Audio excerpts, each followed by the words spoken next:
Another way of testing is this idea of back-to-back testing. So this is something that you would do once the program is built, or it can be a part of that idea of incremental testing. So we build one section and then we do another section and then another section, slowly incrementing off of one another. And same with testing again. It doesn't have to be a build. It could just be we're testing one section and we go to a larger section and a larger section. But with this idea of back-to-back testing, what we're doing here is we're comparing a known good to a new version. So what that means is, let's say that we have a program right here, or we have input at the top. So we have this input going into our program, and over on the left side is version 1. This is the version that was before we made changes. So we run the input into version 1, and then we get an output. So we get some sort of output right here. Now, we can compare that to an oracle or some way of seeing if it's good or not and making sure that this is okay. Once we know that all the output from this is okay, then we can do back-to-back testing.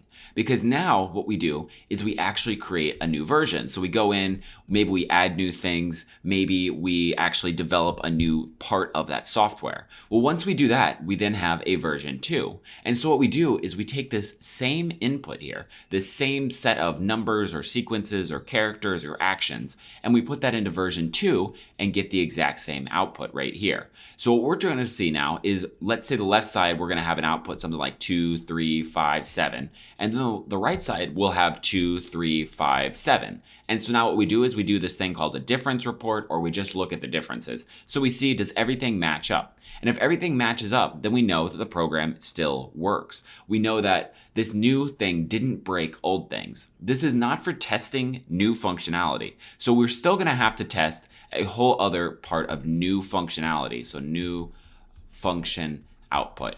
And we're going to have to compare something, a new oracle, to test that. But with old stuff, we now have this way of making sure that we're not breaking things as we add new things. So with this, we could actually do this thing where we compare the old one, and then maybe we have a version 3. So maybe we have version 3 over here, and we put the input into there, and that compares against the new function output. So we know version 2 works with this output. Now we know version 3 works with that, and we might even want to compare it to that as well, do the same tests, and we can keep going farther and farther.